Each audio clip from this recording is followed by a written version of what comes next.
அனைவருக்கும் வணக்கம். நான் பிரபாகரன், ஜோதிடர். இப்போ நான் என்ன சொல்ல போறேன்னா, இன்றைய ராசி பலன் தான் சொல்ல போறேன். கருத்தில் கொள்ளுங்க. முதல் ராசி மேசராசி. மேசராசியை பொறுத்த மட்டும் நாள் என்று சுமார் தான், செலவுகள் அதிகமாக இருக்கும், கவனம் தேவை. விழிப்புணர்வோடு இருந்தால் தான் இன்றைய நாளை நீங்கள் தேவையில்லாத செலவுகளை தவிர்க்க முடியும். கருத்தில் கொள்ளுங்க.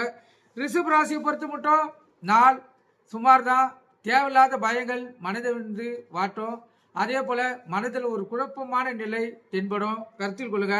அதனால் நீங்கள் இஷ்ட தெய்வத்தையும் குல தெய்வத்தையும் வணங்கிட்டு இந்த நாளை செலவு செய்யுங்க. மிதுன ராசியை பொறுத்த மட்டும் நாள் சுமாராக கூட இல்லை, அதுக்கும் கீழே இருக்குது.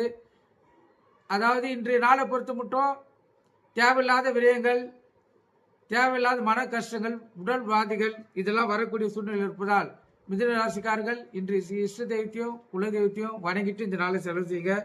கடக ராசியை பொறுத்த மட்டும் நாள் சுமார் ஆதரவுகள் அதிகமாக கிடைக்கக்கூடிய நாளாக இருக்குது. ஆனால் விரயங்கள் ஆகக்கூடிய நாளாக இருப்பதால் கவனம் தேவை. சிம்ம ராசியை பொறுத்த மட்டும் நாள் சிறப்பு. சிறு தொழில் செய்கிறவர்கள், தக்காளி வெங்காயம் பூண்டு சொந்தமாக ஹோட்டல் வச்சிருவர்கள், கடை வச்சிருவர்கள்லாம் பார்த்தீங்கன்னா இன்று இரட்டிப்பு லாபத்தை பார்க்கலாம். மிக சிறப்பான நாள் சிம்ம ராசிக்காரர்களுக்கு. கன்னி ராசியை பொறுத்த மட்டும் நாள் அருமை, மிகவும் சிறப்பான நாள். உங்களுக்கு வெற்றியை தேடிக்கூடிய நாளாக தான் இந்த நாள் அமைஞ்சிருக்குது. மிகவும் சிறப்பான நாள். துலா ராசியை பொறுத்த மட்டும் நாள் அருமை, நன்மை ஏற்படும் நாள், மிகவும் சிறப்பான நாள். இந்த நாளில் நீங்கள் எந்த காரியத்தை வேணாலும் நீங்கள் செய்யலாம், உங்களுக்கு வெற்றி கிடைக்கும்.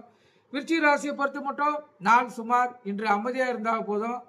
இன்று நாள் சரியில்லாததால் நீங்கள் யாரிடமும் பேசக்கூடாத சூழ்நிலையில் இருக்கும். அதனால் மௌனம் காத்து இந்த நாளை செலவிடணும். தனுசு ராசியை பொறுத்த மட்டும் நாள் சுமாரான நாள், தாமதத்தை ஏற்படுத்தும். கருத்தில் கொள்ளுங்க. மகர ராசியை பொறுத்த மட்டும் நற்செய்திகள் வீடு தேடி வரக்கூடிய நாள், மிகவும் சிறப்பான நாள், மகிழ்ச்சிகரமான நாள். கணவன் மனைவிடையே ஒற்றுமை அதிகரிக்கும். அதே போல் நீங்கள் யாருக்கிட்டேச்சும் உங்கள் பணம் விரையாக இருந்தால் அந்த பணங்கள் இன்று உங்களுக்கு திருப்பி கிடைக்கக்கூடிய சூழ்நிலை ஏற்படலாம். கருத்தில் கொள்ளுங்க. அதே போல இந்த சிம்ம ராசிக்கும் கன்னி ராசிக்கும் சந்திராசம் இருப்பதால் மிகவும் கவனம் தேவை. வண்டி வாணிச்சு செல்லக்குள்ள மிக கவனமாக செல்லணும். வண்டி எடுக்கக்குள்ள அனைத்தும் சரியாக தான் பார்த்துட்டு எடுக்கணும். முக்கியமாக பிரேக் பிடிக்கதா பார்த்துட்டு எடுக்கணும். கருத்தில் கொள்ளுங்க. அதே போல போக்குவரத்து விதிமுறைகளை சரியாக கடைபிடித்து செல்லணும். இல்லைன்னா தேவையில்லாமல் விரயங்கள் ஏற்படலாம். எங்கே வேலைக்கு போனாலும், ஏன்னா ஊருக்கு சென்றாலும் கொஞ்சம் முன்கூட்டியே கிளம்பினோம். ஏன்னா சந்திராசனம் அது வேலையை காட்டும். நீங்கள் கருத்தில் கொண்டு பயன்பெறுங்க. நன்றி, வணக்கம்.